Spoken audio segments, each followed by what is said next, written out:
What's going on YouTube? I've got another knife review for you guys, and this is a momentous time in my knife collecting career because when I first started collecting, and I think this may be kind of similar to many of you guys, it was all about attaining the triumvirate of the knife or production, I guess semi-custom production knives.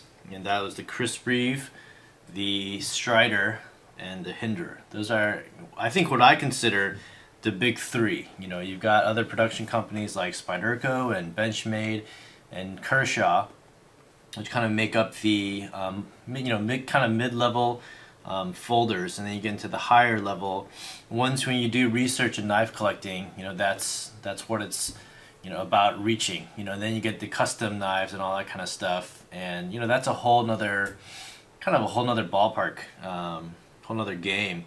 But doing research and all that kind of stuff, you finally buckle down and get your first Crisp Reeve, and then you get your first Strider. And for me, I was always hoping that this knife would hold me off, the ZT560, Hinderer collaboration, that I wouldn't have to go out and spend the big money on a Hinderer.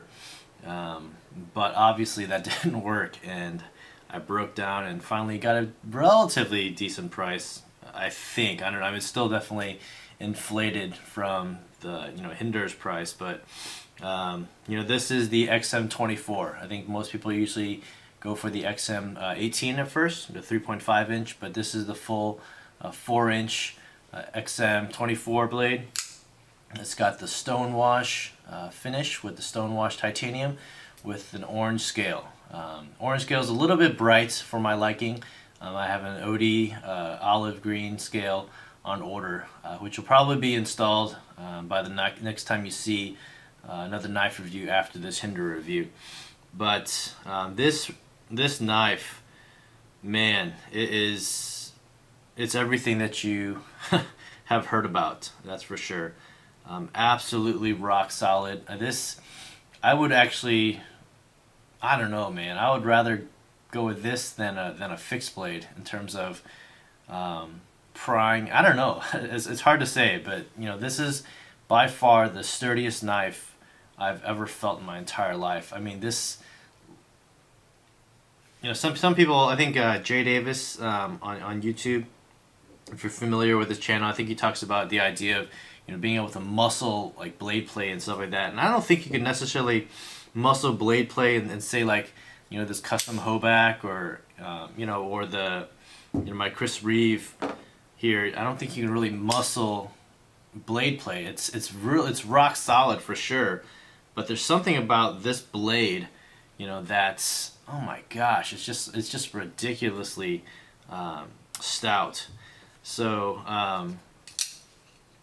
against these other knives, really quick, you got the ZT560 Strider SMF CC version, the Hoback A10, and then the large Sebenza from Crisp Reeve Knives. And I have this one out here as well, the Hinderer collaboration from Zero Tolerance, the 551. These knives, all against this knife, I mean, I don't want to say pales in comparison, just to be like a little fanboy, but man, the Hinderer is just insanely comfortable and insanely stout. The fit and finish and everything, especially when you compare against the Zero Tolerance 561. I was talking about in my other review, the really hard cut edges on here, and even though it digs deep and the jimping works great, it's not refined, as refined. They talk about the 3D machining and all that kind of stuff. This is a phenomenal knife. It's a great knife, but when you compare it to the actual Hinderer, there's, I don't want to say no comparison, but when you have this in your hand versus the ZT in your hand, part of it's maybe the weight and all that kind of stuff, and the overall thickness of this blade compared to this one. But it's just so comfortable. It's so smooth as well, and it really is kind of the I guess the reputation of the stoutness of SMF with the fit and finish of Chris Reeve Sebenza, and you put that together and you get the love child and the Hinderer. And this is, you know, if I were to say, you know, the one blade that I had to carry with me to Apocalypse, this would definitely be the blade. I mean, without you know, any hesitation, this would absolutely be the knife. You know, it fits comfortably in the pocket. It folds relatively compact at 7.8 ounces. It's not that heavy to carry around. You know, given that the zero tolerance is 5.8 ounces, the CC is actually pretty light. I think 5.5 ounce or 5.5 ounces in general. You know, this being 4 point something ounces. The Hinderer at at that weight it's pretty good for this size and for the amount of blade you get, the amount of reach you get, and the amount of comfort, ergonomics. This little front choil on the blade allows for a lot of precise cutting and those kinds of things. You know, the other cool thing about the Hinderer is that it's highly customizable. You know, he offers the bronze anodized or the blue anodized pocket clips and the standoffs you can do. There's all kinds of colored scales, G10 carbon fiber, titanium. You can get that smooth or textured and all that kind of stuff. And so the Hinderer it's cool because you can personalize it to your own liking. And this one has the CTS XHP steel. If you can see there in the blade stonewash, it's marked in there along with the Hinderer right there. This is a Gen 3. You can see that from this little stop pin. This is a closing stop pin, so it only is operational when you close the blade, and the tang of the blade as you close it hits that pin right there. So the Gen 4s don't have that anymore.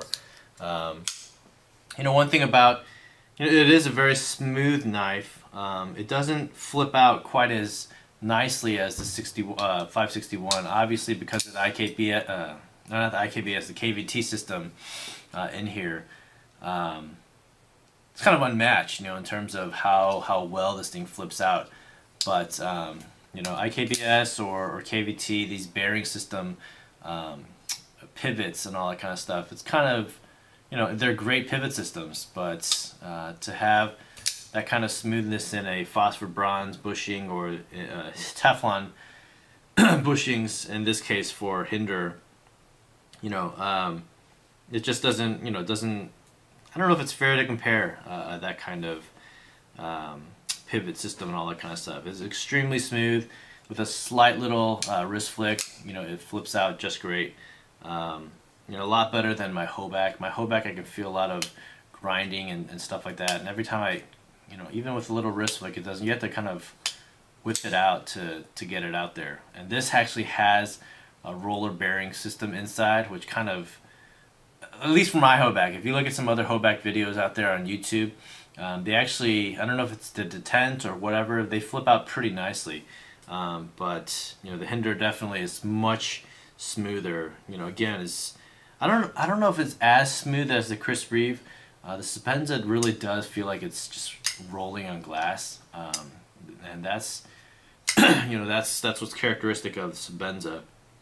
And the Strider, this Strider happens to be very smooth. I love this Strider.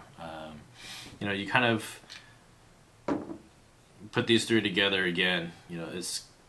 These are the big three that I would consider, in knife collecting.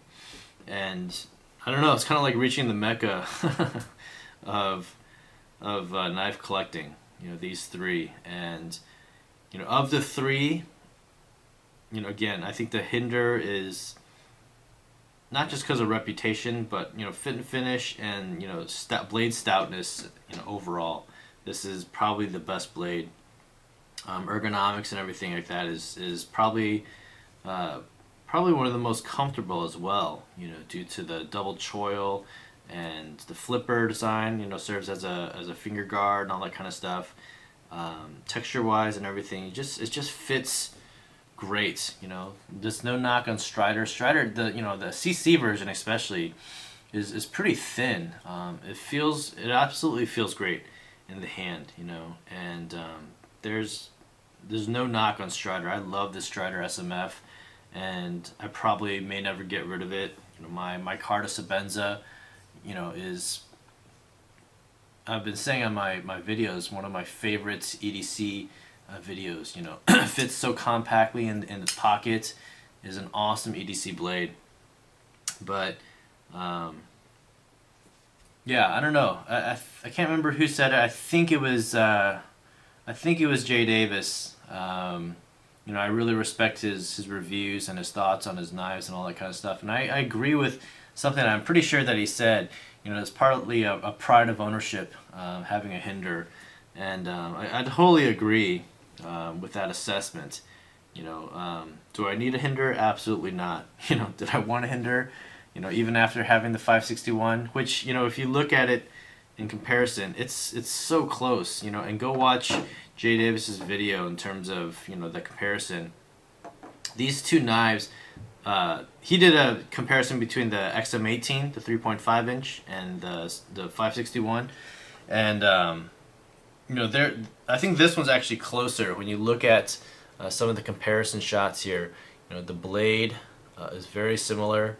Obviously, the 561 right here doesn't have a sponto grind. You know, the 561 at 4 inches is pretty close in terms of length. The 560 being 3 3/4 inches, the Hinderer being 4 inches. But if you look at the handle shape as well, you know, they're so similar. The jimpings in similar places. The only thing about the 561 or 560 is that it has that little flat edge on the butt, whereas the Hinderer kind of extends out a little bit. And then the pocket clip, you know, definitely I like this pocket clip a lot more. Excuse me. You know, I don't like it sitting too low in the pocket and all that kind of stuff. But you know, the lanyard hole and the lock bar stabilizer and all that kind of stuff, and obviously the pivot on the Hinderer is much larger. Flippers are pretty much identical too. I think they were saying that the 561 is a little bit bigger, but I'm not sure. Maybe that was in comparison to the XM-18. But on the other side, there you go. You know, the screws, standoffs, and stuff like that are pretty much relatively in the same place. And then you get the actual pillar standoffs here. These are kind of hourglass figured. These are just like these huge, you know, pillar standoffs. You know, so you know, in general, when you compare these two blades, you know, they're really similar for sure. There's no doubt that they're really similar, but you know, the Hinderer is just that much more, you know, well built and stout, and you know, there's just a reputation, you know, if you're in the knife community world, you know, between a Hinderer and a Zero Tolerance. It's no knock on Zero Tolerance. This is an awesome blade, but this Hinderer right here is head over heels, really head over heels, you know, better than this blade in terms of fit and finish. Would I be happy, you know, with this blade by itself? Sure. You know, this is gonna do pretty much everything. LMAX steel. It's pretty thick blade stock in general. But when you look, I mean, when you look at this blade, man, it's just crazy. It's just so awesome. So anyway, I'm just rambling, and I could go on forever about this blade. Yeah, those are my general thoughts and impressions. I've collected the big three now, and from there, I don't know what's next. I was telling Biker Sean earlier in a message that I might be done collecting, and he's like, really? I was like, well, you know, you never know. Something always comes up and kind of sparks your interest and all that kind of stuff. So anyway, that's my thoughts and quick review of the Hinderer XM-24. I've handled an XM-18 before, but I haven't actually owned one.